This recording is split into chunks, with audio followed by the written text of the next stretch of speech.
Welcome to Commerce Classes, Second PUC, Accountancy, Admission of the Partner. ಈ ಒಂದು chapter ಇಂದ 12 marks ಪ್ರಾಬ್ಲಮ್ನ solve ಮಾಡ್ತಾ ಇದ್ದೀನಿ. ಅಡ್ಮಿಷನ್ ಆಫ್ ದ ಪಾರ್ಟ್ನರ್ ಈ ಚಾಪ್ಟರ್ ಇಂದ ನಿಮಗೆ 12 ಮಾರ್ಕ್ಸ್ಗೆ ಒಂದು ಕ್ವಶನ್ ಇರುತ್ತೆ. ಅಡ್ಮಿಷನ್ ಆಫ್ ದ ಪಾರ್ಟ್ನರ್ ಅಥವಾ ರಿಟೈರ್ಮೆಂಟ್ ಇಂದ ಕೇಳ್ಬೋದು. ಅಡ್ಮಿಷನ್ ಆಫ್ ದ ಪಾರ್ಟ್ನರ್ ಅಲ್ಲಿ ಕೇಳೋದಾದ್ರೆ 2 ಟೈಪ್ಸ್ ಪ್ರಾಬ್ಲಮ್ ಬರುತ್ತೆ. ಒಂದು ಕ್ಯಾಪಿಟಲ್ ಅಡ್ಜಸ್ಟ್ಮೆಂಟ್ ಇಲ್ಲದೆ ಇರುವಂಥದ್ದು, ಇನ್ನೊಂದು ಕ್ಯಾಪಿಟಲ್ ಅಡ್ಜಸ್ಟ್ಮೆಂಟ್ ಕೊಟ್ಟಾಗ ನಾವು ಯಾವ ರೀತಿ ಪ್ರಿಪೇರ್ ಮಾಡಬೇಕು ಅನ್ನೋದು. ಸಿಂಪಲ್ ಆಗಿರೋ ಪ್ರಾಬ್ಲಮ್ ನಾವು ಆಲ್ರೆಡಿ ಲಾಸ್ಟ್ ವಿಡಿಯೋದಲ್ಲಿ ಮಾಡೆಲ್ ಕ್ವಶನ್ ಪೇಪರ್ 2025 ಕೇಳಿರುವಂಥ ಪ್ರಾಬ್ಲಮ್ನ ಸಾಲ್ವ್ ಮಾಡಿದ್ವಿ. ಇದು ಕೂಡ ಮಾಡೆಲ್ ಕ್ವಶನ್ ಪೇಪರ್ 2025ರಲ್ಲಿ ಕೇಳಿರೋದು. ವಿತ್ ಅಡ್ಜಸ್ಟ್ಮೆಂಟ್ ಕೊಟ್ಟಾಗ ಯಾವ ರೀತಿ, ಕ್ಯಾಪಿಟಲ್ ಅಡ್ಜಸ್ಟ್ಮೆಂಟ್ ಇದ್ದಾಗ ಯಾವ ರೀತಿ ನಾವು ಸಾಲ್ವ್ ಮಾಡೋದು ಅನ್ನೋದನ್ನ ನೋಡೋಣ. M and N are equal partners in a firm. Their balance sheet as on 31/3/2024. M ಮತ್ತು ಎನ್ ಇಬ್ಬರು ಪಾರ್ಟ್ನರ್ಸ್ ಇದ್ದಾರೆ, ಅಂದರೆ ಇವರಿಬ್ಬರು ಹೋಲ್ಡ್ ಪಾರ್ಟ್ನರ್ಸ್ ಆಗಿರ್ತಾರೆ. ಅವ್ರದ್ದು ಒಂದು ಯಾವ ರೇಷಿಯೋದಲ್ಲಿ ಶೇರ್ ಮಾಡ್ಕೊಳ್ತಾ ಇದ್ದಾರೆ, ಈಕ್ವಲ್ ಪಾರ್ಟ್ನರ್ಸ್ ಅಂತ ಹೇಳಿದ್ದಾರೆ. ಅಂದರೆ ರೇಷಿಯೋ ಏನಿರುತ್ತೆ, 1:1 ಇರುತ್ತೆ. ಇಬ್ಬರು ಕೂಡ ಏನೇ ಬಂದರೂ 50-50 ಮಾಡ್ಕೊಳ್ತಾ ಇರ್ತಾರೆ. ಬ್ಯಾಲೆನ್ಸ್ ಶೀಟ್ ಕೊಟ್ಟಿದ್ದಾರೆ. ಅಸೆಟ್ಸ್, ಲಯಬಿಲಿಟೀಸ್, ಸ್ಟಾಕ್, ಡೇಟಾರ್ಸ್, PDD ಇದೆ. Land and building, machinery, motor car, cash at bank ಇದೆ. ಕ್ರೆಡಿಟಾರ್ಸ್, ಬ್ಯಾಂಕ್ ಲೋನ್, ಕ್ಯಾಪಿಟಲ್ ಕೊಟ್ಟಿದ್ದಾರೆ. ಈ ಕ್ಯಾಪಿಟಲ್ ಏನಿದೆ ಇದನ್ನು ನಾವು ಪಾರ್ಟ್ನರ್ಸ್ ಕ್ಯಾಪಿಟಲ್ ಅಕೌಂಟಲ್ಲಿ ತಗೊಳ್ತೀವಿ. ಈ ಎರಡನ್ನೂ ಕೂಡ ನಾವು ನ್ಯೂ ಬ್ಯಾಲೆನ್ಸ್ ಶೀಟ್ ಪ್ರಿಪೇರ್ ಮಾಡಿದಾಗ ಲಯಬಿಲಿಟೀಸ್ ಸೈಡಲ್ಲಿ ತಗೊಳ್ತೀವಿ. ಇದೆಲ್ಲದೂ ಕೂಡ ಅಸೆಟ್ಸಲ್ಲಿ ಬರುತ್ತೆ. ಇನ್ನು ಅಡ್ಜಸ್ಟ್ಮೆಂಟ್ ಏನಿದೆ ಅದನ್ನು ನೋಡೋಣ. On 1/4/2024 O is admitted into partnership for 1/5 share in future profit until following terms. April 1 O ಅನ್ನೋ ಒಂದು ಹೊಸ ಪಾರ್ಟ್ನರ್ನ ಅಡ್ಮಿಟ್ ಮಾಡ್ಕೊಳ್ತಾ ಇದ್ದಾರೆ. ಅವನು ಒಂದು ಶೇರ್ ಎಷ್ಟಿದೆ, 1/5 ಶೇರ್ ಇದೆ. O brings 26,000 as his capital. ಅವನು 26,000 ಕ್ಯಾಪಿಟಲ್ನ ತಗೊಬಂದಿದ್ದಾನೆ. ಎಷ್ಟು ತಗೊಬಂದಿದ್ದಾನೆ ಹೊಸ ಪಾರ್ಟ್ನರು? 26,000 ರೂಪೀಸ್ ತಗೊಬಂದಿರುವಂಥದ್ದು. Good will of the firm is valued at 12,000. ಅಂದರೆ ಪ್ರೀವಿಯಸ್ ನಾವು ಸಾಲ್ವ್ ಮಾಡಿರೋ ಪ್ರಾಬ್ಲಮ್ಸ್ ಅಲ್ಲೆಲ್ಲ ಏನಿತ್ತು, separate capital and separate good ವಿಲ್ನ ತಗೊಬಂದಿರೋ ಸಪ್ರೇಟ್ ಅಮೌಂಟನ್ನು ಕೊಟ್ಟಿರ್ತಾ ಇದ್ರು. ಬಟ್ ಈ ಪ್ರಾಬ್ಲಮಲ್ಲಿ ಈ ಒಂದು 26,000 ಏನಿದೆ, ಅವ್ನು ತಗೊಬಂದಿರೋ ಕ್ಯಾಪಿಟಲ್ ಮತ್ತು ಗುಡ್ ವಿಲ್ ಎರಡೂ ಸೇರಿ 26,000 ತಗೊಬಂದಿರೋದು. ನಾವು ಯಾವ ರೀತಿ ಫೈಂಡ್ ಔಟ್ ಮಾಡಬೇಕು, ಇದರಲ್ಲಿ ಗುಡ್ ವಿಲ್ ಎಷ್ಟಿದೆ ಅಂತ ನಾವು ಅದನ್ನು ನೋಟನ್ನು ಪ್ರಿಪೇರ್ ಮಾಡಬೇಕಾಗತ್ತೆ. ಗುಡ್ ವಿಲ್ ಟೋಟಲ್ ಒಂದು ಫರ್ಮ್ ಗುಡ್ ವಿಲ್ ಇರೋದು 12,000 ಇದೆ. ಇದರಲ್ಲಿ ಏನಾಗಿದೆ, ಅವ್ನು ತಗೊಬಂದಿರೋ ಗುಡ್ ವಿಲ್ ಕೂಡ ಸೇರಿದೆ. Motor car and machinery are to depreciated by 20% and 3,800 respectively. ಅಂದರೆ ಮೋಟಾರ್ ಕಾರ್ ಏನಿದೆ 20% ಡೆಪ್ರಿಸಿಯೇಟ್ ಆಗಿದೆ. ಮೆಷಿನರಿ ಅವರೇ ಡೈರೆಕ್ಟ್ ಅಮೌಂಟ್ ಕೊಟ್ಟಿದ್ದಾರೆ, 3,800 ಡೆಪ್ರಿಸಿಯೇಷನ್ ಆಗಿದೆ. ಇದನ್ನು ನಾವು ಲೆಸ್ ಮಾಡಬೇಕು ಅಂತ ಕೊಟ್ಟಿರೋ amount. Next point, provision for doubtful debts is maintained at 10%. PDD ಏನಿದೆ 10% ಮೇಂಟೈನ್ ಮಾಡೋದಕ್ಕೆ ಹೇಳಿದ್ದಾರೆ. ಇಲ್ಲಿವರೆಗೂ ಏನಾಗಿತ್ತು, PDD increased by, increased to, decreased by, decreased to. ನಾನೊಂದು ಲೀಸ್ಟನ್ನೇ ಕೊಟ್ಟಿದ್ದೆ ಒಂದು ವಿಡಿಯೋ ಮಾಡಿ, ಯಾವ ರೀತಿ PDD ಬಂದಾಗ ಏನು ಮಾಡಬೇಕು, ಇನ್ಕ್ರೀಸ್ಡ್ ಟು ಅಂತ ಇದ್ರೆ ಏನು, ಬೈ ಅಂತ ಇದ್ರೆ ಏನು, ಡಿಕ್ರೀಸ್ ಟು ಅಂತ ಇದ್ರೆ ಏನು, ಬೈ ಅಂತ ಇದ್ರೆ ಏನು ಅಂತ ಹೇಳಿದ್ದೆ. ಬಟ್ ಇದು ಹೊಸ ಕೇಸ್, ಇದನ್ನು ನಾವೀಗ ಪ್ರಾಬ್ಲಮ್ ಸಾಲ್ವ್ ಮಾಡುವಾಗ ನೋಡೋಣ. Next, the capital accounts of all partners are to be adjusted in their new profit sharing ratio 2:2:1. ಒಂದು new profit sharing ratio NPSR 2:2:1 ಇದೆ. ನಾವು ಅದನ್ನು ಯೂಸ್ ಮಾಡಿಕೊಂಡು ಒಂದು ಕ್ಯಾಪಿಟಲ್, ಪಾರ್ಟ್ನರ್ಸ್ ಕ್ಯಾಪಿಟಲ್ ಏನಿದೆ ಅದನ್ನು ಅಡ್ಜಸ್ಟ್ ಮಾಡಬೇಕು. ಬೇಸ್ಡ್ ಆನ್ ಓ ಕ್ಯಾಪಿಟಲ್, ಯಾವುದ್ರ ಬೇಸ್ ಮೇಲೆ ಮಾಡಬೇಕು, ಹೊಸ ಪಾರ್ಟ್ನರ್ ಏನೊಂದು ಕ್ಯಾಪಿಟಲ್ ತಗೊಬಂದಿದ್ದಾನೆ ಅದರ ಬೇಸ್ ಮೇಲೆ ನಾವು ಪ್ರಿಪೇರ್ ಮಾಡಬೇಕು. After making all the adjustment including goodwill, adjustment are to be made in cash. ಎಲ್ಲ ನಾವು ಅಡ್ಜಸ್ಟ್ಮೆಂಟ್ ಆದಮೇಲೆ ಒಂದು ಡಿಫ್ರೆನ್ಸ್ ಅಮೌಂಟ್ ಏನಿರುತ್ತೆ ಅದನ್ನು ಕ್ಯಾಶಲ್ಲಿ ನಾವು ಅದನ್ನು ಅಡ್ಜಸ್ಟ್ ಮಾಡಬೇಕು ಅಂತ ಹೇಳಿದ್ದಾರೆ. Sacrifice ratio of old partners, ಅವರನ್ನೇ ಸ್ಯಾಕ್ರಿಫೈಸ್ ರೇಷಿಯೋ ಕೊಟ್ಟಿದ್ದಾರೆ 1:1. Revaluation account, partners capital account and new balance ಶೀಟನ್ನು ಪ್ರಿಪೇರ್ ಮಾಡಬೇಕು. ಫಸ್ಟು ಈಗ ರಿವ್ಯಾಲ್ಯೂಯೇಷನ್ ಅಕೌಂಟನ್ನು ಪ್ರಿಪೇರ್ ಮಾಡೋಣ. Revaluation account, particulars amount, debit side, credit side.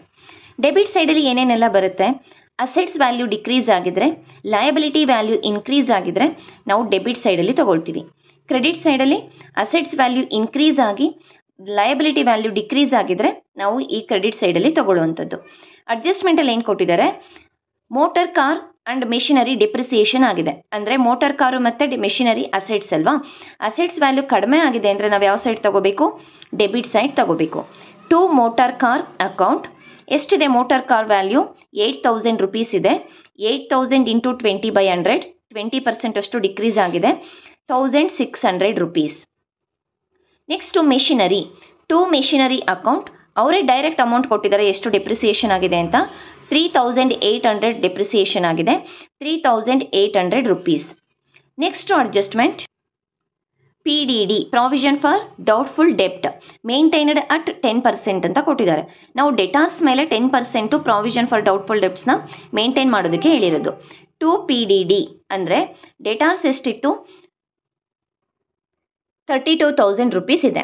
ಈ 32,000 ಮೇಲೆ 10% ಅಂದರೆ 32,000 ಇಂಟು 10/100 3200 ರುಪೀಸ್ ಬರುತ್ತೆ. ಅಂದರೆ ನಾವು ಓಲ್ಡ್ PDDಗೆ ಕಂಪೇರ್ ಮಾಡಿದಾಗ ಏನಾಯಿತು, ಇನ್ಕ್ರೀಸ್ ಆಗಿದೆ. ಒಂದು ಲಯಬಿಲಿಟಿ ಇನ್ಕ್ರೀಸ್ ಆದರೆ ನಾವು ಯಾವ ಸೈಡ್ ತಗೊಳ್ತೀವಿ, ಡೆಬಿಟ್ ಸೈಡು ತಗೋಬೇಕು. ಈ 1000 ರುಪೀಸ್ ಏನಿದೆ ಈಗ ಬಂದಿರೋ ನ್ಯೂ PDDಯಿಂದ ಓಲ್ಡ್ PDDನ ಲೆಸ್ ಮಾಡಿ 2200 ರುಪೀಸ್ನ ರಿವ್ಯಾಲ್ಯೂಯೇಷನ್ ಅಕೌಂಟಲ್ಲಿ ತಗೋಬೇಕು. To PDD increased 3200 minus 1000 2200 rupees PDD ತೊಗೊಂಡಿದ್ದೀವಿ. ಇದಿಷ್ಟೇ ಅಡ್ಜಸ್ಟ್ಮೆಂಟಲ್ಲಿರೋದು. ಇನ್ನು ಏನು ಕೊಟ್ಟಿದ್ದಾರೆ, ಅವ್ರು ತಂದಿರೋ ಕ್ಯಾಪಿಟಲ್ಸ್ ಆಗಿರ್ಬೋದು, ಗುಡ್ ವಿಲ್ಲು, ಹಾಗೆಯೇ ಕ್ಯಾಪಿಟಲ್ ಅಡ್ಜಸ್ಟ್ಮೆಂಟಿಗೆ ರಿಲೇಟೆಡ್ ಅಡ್ಜಸ್ಟ್ಮೆಂಟ್ ಕೊಟ್ಟಿದ್ದಾರೆ. ಅಷ್ಟೇ, ಎಲ್ಲ ಕಂಪ್ಲೀಟ್ ಆಯಿತು. ಕ್ಲೋಸ್ ಮಾಡೋಣ. ನಮಗೆ ಕ್ರೆಡಿಟ್ ಸೈಡಲ್ಲಿ ಯಾವುದೂ ಕೂಡ ಇಲ್ಲ. ಟೋಟಲ್ ಮಾಡಿದಾಗ 7600 ರುಪೀಸ್ ಇದೆ. 7600 7600 ಡಿಫ್ರೆನ್ಸ್ ಅಮೌಂಟ್ ಅಷ್ಟೇ ಬರುತ್ತೆ. ಇದು ರಿವ್ಯಾಲ್ಯೂಯೇಷನ್ ಲಾಸ್ ಆಗುತ್ತೆ. ಬರೀ ಎಲ್ಲ ಡೆಪ್ರಿಸಿಯೇಷನ್ ಆಗಿರೋದು, ಲಾಸ್ ಆಗಿರೋವಂಥದ್ದೇ ಇರೋದು. ಏನಾದರೂ ನಮಗೆ ಒಂದು ಇನ್ಕಮ್ಮು ಅಥವಾ ಒಂದು ಅಸೆಟ್ಸ್ ಇನ್ಕ್ರೀಸ್ ಆಗಿದ್ರೆ ಈ ಕಡೆ ಇನ್ಕಮ್ ರೀತಿ ಇರೋದು, ನಮಗೆ ಪ್ರಾಫಿಟ್ ಬರೋದು. ಸೊ ಈಗ ರಿವ್ಯಾಲ್ಯೂಯೇಷನ್ ಅಕೌಂಟಲ್ಲಿ ಲಾಸ್ ಆಗಿದೆ. By partners capital account 7600. Profit ಆಗಲಿ ಲಾಸ್ ಆಗಲಿ ಎರಡು ಕೂಡ ಪಾರ್ಟ್ನರ್ಸ್ಗೆ ಹೋಗಬೇಕು, ಹೌದಲ್ವಾ? ಈಗ ನಾವು ಲಾಸ್ ಕೂಡ ಪಾರ್ಟ್ನರ್ಸ್ಗೆ ಕೊಡ್ತಾ ಇದ್ದೀವಿ.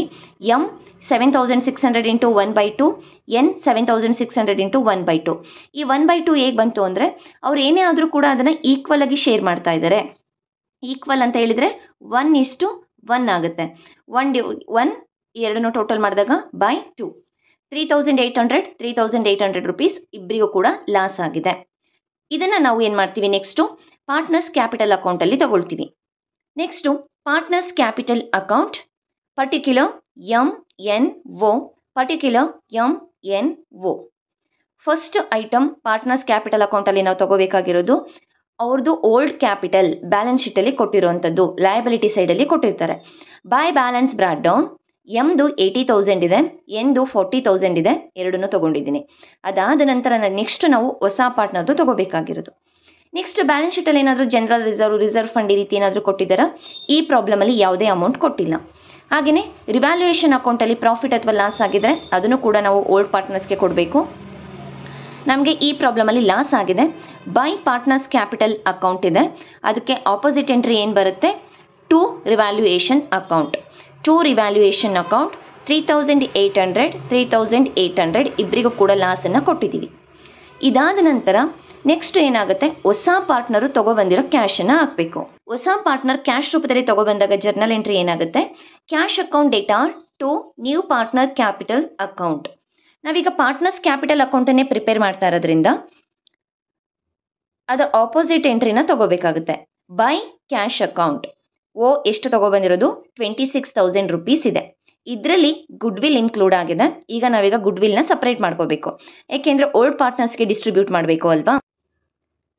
Calculation of O's share of good will. O ಅನ್ನೋ ಪಾರ್ಟ್ನರ್ದು ನಾವು ಗುಡ್ ವಿಲ್ ಎಷ್ಟಿದೆ ಶೇರ್ ಅದನ್ನು ಫೈಂಡ್ ಔಟ್ ಮಾಡ್ತಾ ಇದ್ವಿ. ಟೋಟಲ್ ಫರ್ಮ್ ಗುಡ್ ವಿಲ್ ಎಷ್ಟಿದೆ, 12,000 ರುಪೀಸ್ ಇದೆ. ಓದು ಶೇರ್ ಎಷ್ಟಿದೆ, 1/5 ಇದೆ. ಅಂದರೆ 2:2:1 ಅಂತ ಹೇಳಿದಾಗ ಓ ಶೇರ್ ಏನಾಗಿರುತ್ತೆ, 1/5. 2,400 ರುಪೀಸ್ ಗುಡ್ ವಿಲ್ಲು ಇರೋವಂಥದ್ದು ಹೊಸ ಪಾರ್ಟ್ನರ್ದು. ಈ ಗುಡ್ ವಿಲ್ನ ಲೆಸ್ ಮಾಡಿದಾಗ ನಮಗೆ ಅವ್ನ ಕ್ಯಾಪಿಟಲ್ ಎಷ್ಟಿದೆ ಅನ್ನೋದು ಕೂಡ ಸಿಗುತ್ತೆ. ಈ ಗುಡ್ ವಿಲ್ ಏನಿದೆ ಅದನ್ನು ನಾವು ಇಬ್ಬರು ಪಾರ್ಟ್ನರ್ಸ್ಗೂ ಕೂಡ ಕೊಡಬೇಕಾಗುತ್ತೆ. ಇಲ್ಲಿ ಏನು ಕೊಟ್ಟಿದ್ದಾರೆ ರೇಷಿಯೋ, 1:1 ಕೊಟ್ಟಿದ್ದಾರೆ. ಸ್ಯಾಕ್ರಿಫೈಸ್ ರೇಷಿಯೋ ಎಷ್ಟಿದೆ, 1:1 ಇದೆ. ಹಾಗೆಯೇ ಅವರು ಈಕ್ವಲ್ ಆಗಿನೇ ಎಲ್ಲದೂ ಶೇರ್ ಮಾಡೋದ್ರಿಂದ ಇಬ್ಬರಿಗೂ ಕೂಡ ನಾವು ಇದರಲ್ಲಿ ಆಫ್ ಕೊಡಬೇಕಾಗುತ್ತೆ. 1,200 ರುಪೀಸ್ ಕೊಡ್ತೀವಿ. ಗುಡ್ ವಿಲ್ನ ಡಿಸ್ಟ್ರಿಬ್ಯೂಟ್ ಮಾಡೋದಕ್ಕೆ ಜರ್ನಲ್ ಎಂಟ್ರಿ ಏನಾಗುತ್ತೆ, new partners capital account debtor to old partners capital account. ಇಲ್ಲಿ ನ್ಯೂ ಪಾರ್ಟ್ನರ್ ಯಾರಿದ್ದಾನೆ, O capital account debtor by O capital account 1,200 ಎಮ್ಗೆ ಕೊಡ್ತಾ ಇದ್ದಾನೆ, 1,200 ಎನ್ಗೆ ಕೊಡ್ತಾ ಇರೋದು ಗುಡ್ ವಿಲ್. ಇದಕ್ಕೆ opposite to M's capital account to N's capital account. ಯಾರ ಅಕೌಂಟಿಂದ ಡಿಡಕ್ಟ್ ಆಗ್ತಾ ಇದೆ? ಓ ಅಕೌಂಟಿಂದ ಈ ಒಂದು ಗುಡ್ ವಿಲ್ಲು ಇವರಿಗೆ ಹೋಗ್ತಾ ಇರೋದು 1200 ರೂಪೀಸ್, 1200 ರೂಪೀಸ್. ನೆಕ್ಸ್ಟು ಇದರಲ್ಲಿ ಯಾವುದೇ ಒಂದು ಅವರು ಗುಡ್ ವಿಲ್ನ ವಿತ್ಡ್ರಾ ಮಾಡ್ತಾ ಇದ್ದಾರೆ ಅಂತ ಹೇಳಿಲ್ಲ. ವಿತ್ಡ್ರಾ ಮಾಡಿದರೆ ಮಾತ್ರ ನಾವು ಅದನ್ನು ನೆಕ್ಸ್ಟ್ ಜರ್ನಲ್ ಎಂಟ್ರಿ ಬರೋವಂಥದ್ದು. ಇದಿಷ್ಟೇ, ಎಲ್ಲದೂ ಕೂಡ ತೊಗೊಂಡಿದ್ದೀವಿ. ಅವ್ರದ್ದು ಕ್ಯಾಪಿಟಲ್ ತೊಗೊಂಡಿದ್ದೀವಿ, ಅವ್ನು ತೊಗೊಬಂದಿರೋ ಕ್ಯಾಶು, ಅದರಲ್ಲಿ ಗುಡ್ ವಿಲ್ನ ಸಪ್ರೇಟ್ ಮಾಡಿದ್ದೀವಿ ಇಬ್ಬರಿಗೂ ಕೂಡ, ಆ ಎಂಟ್ರಿ ಕೂಡ ಹಾಕಿದ್ದೀವಿ.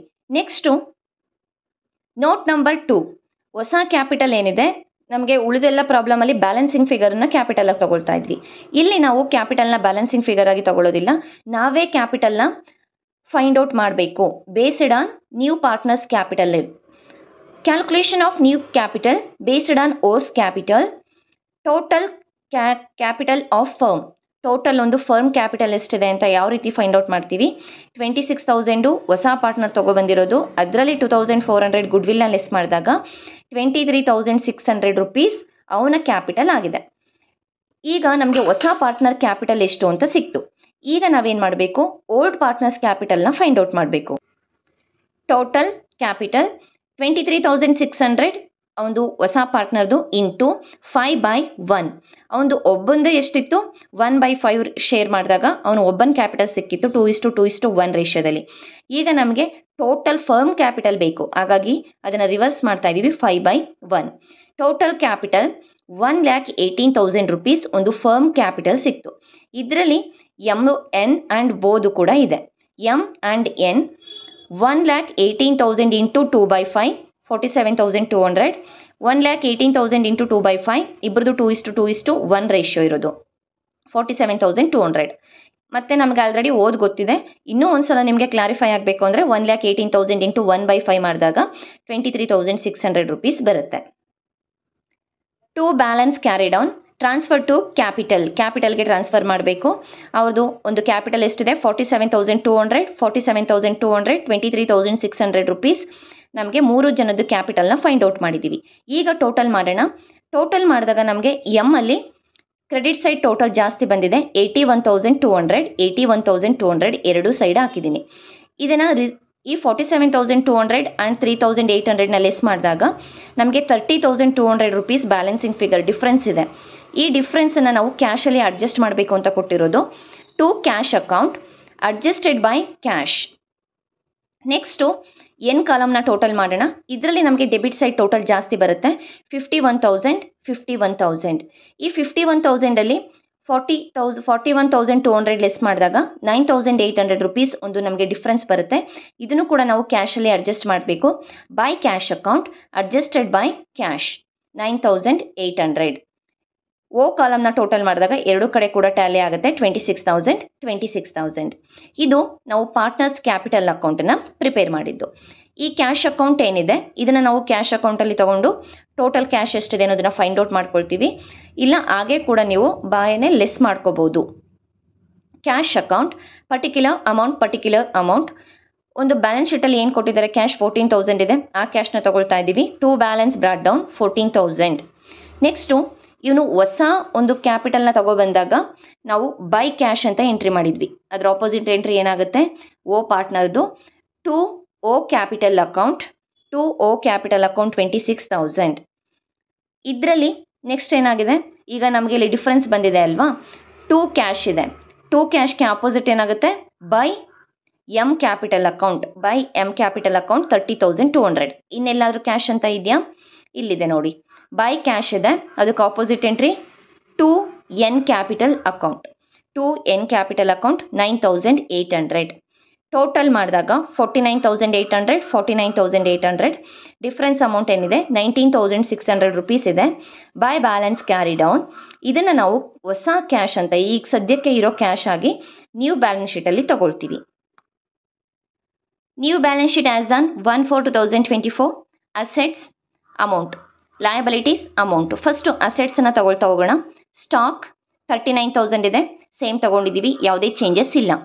ಡೇಟಾಸ್ 32,000 ಇತ್ತು, ಅದರಲ್ಲಿ ಓಲ್ಡ್ PDD 1,000 ರೂಪೀಸ್ ಲೆಸ್ ಮಾಡಿದ್ವಿ. ಹಾಗೆಯೇ ಈಗ ಹೊಸದಾಗಿ ಏನೊಂದು PDD 2,200 ರೂಪೀಸ್ ಇನ್ಕ್ರೀಸ್ ಆಗಿತ್ತು, ನಾವು ಅದನ್ನು ರಿವ್ಯಾಲ್ಯೂಯೇಷನ್ ಅಕೌಂಟಲ್ಲಿ ತೊಗೊಂಡಿದ್ವಿ ಅಲ್ವಾ, ಅದನ್ನು ಕೂಡ ಲೆಸ್ ಮಾಡ್ತಾ ಇದ್ದೀವಿ 28,800 rupees. Next land and building 40,000, ಯಾವುದೇ ಅಡ್ಜಸ್ಟ್ಮೆಂಟ್ ಇಲ್ಲ. ಮೆಷಿನರಿ 36,000, ಇದಕ್ಕೆ ಅಡ್ಜಸ್ಟ್ಮೆಂಟ್ ಕೊಟ್ಟಿದ್ದಾರೆ, ಡೆಪ್ರಿಸಿಯೇಷನ್ ಆಗಿದೆ. Machinery 36,000 minus depreciation 3,800, 32,000 rupees, 32,200 rupees ಒಂದು ಮೆಷಿನರಿ ವ್ಯಾಲ್ಯೂ ಇದೆ. ನೆಕ್ಸ್ಟ್ ಮೋಟಾರ್ ಕಾರ್, ಇದ್ರ ಮೇಲೂ ಡೆಪ್ರಿಸಿಯೇಷನ್ ಇದೆ. Motor car 8,000 minus depreciation 1,600, 64,000 rupees ಇರುವಂಥದ್ದು. ನೆಕ್ಸ್ಟು ಕ್ಯಾಶ್ ಅಟ್ ಬ್ಯಾಂಕ್ 14,000 ಇತ್ತು ಹೋಲ್ಡ್ ಒಂದು ಬ್ಯಾಲೆನ್ಸ್ ಶೀಟಲ್ಲಿ. ಈಗ ನಾವು ಹೊಸದಾಗಿ ಕ್ಯಾಶ್ ಅಕೌಂಟನ್ನು ಪ್ರಿಪೇರ್ ಮಾಡಿದ್ರಲ್ಲಿ ಎಷ್ಟು ಬಂತು, 19,600 ಇದೆ. Next liability, creditors, bills, bank loan ಯಾವುದೇ ಒಂದು ಚೇಂಜಸ್ ಇಲ್ಲ, ಸೇಮ್ ಅಮೌಂಟ್ ಹಾಕೊಂಡಿದ್ದೀವಿ. ಕ್ಯಾಪಿಟಲಲ್ಲಿ ಇಲ್ಲೇನು ಕೊಟ್ಟಿದ್ರು ಇದನ್ನು ತಗೊಳ್ಳೋದಿಲ್ಲ. ಹೊಸದಾಗಿ ಏನೊಂದು ಕ್ಯಾಪಿಟಲ್ನ ನಾವು ಕ್ಯಾಲ್ಕುಲೇಷನ್ ಮಾಡಿದ್ವಿ based on new partners capital, ಅದನ್ನು ಇಲ್ಲಿ ತಗೊಳ್ತೀವಿ. MN and O 47,200, 47,200, 23,600, total 1,18,000, total 1,66,000, 1,66,000. ನಿಮಗೆ ಬ್ಯಾಲೆನ್ಸ್ ಶೀಟ್ ಟೋಟಲ್ ಟ್ಯಾಲಿ ಆದಾಗ ಮಾತ್ರ ನಿಮ್ಮ ಪ್ರಾಬ್ಲಮ್ ಸರಿ ಇದೆ ಅಂತ ಅರ್ಥ. ಓಕೆ, ನೆಕ್ಸ್ಟ್ ನಾವು ರಿಟೈರ್ಮೆಂಟ್ ಚಾಪ್ಟ್ರಲ್ಲಿ ನೋಡೋಣ.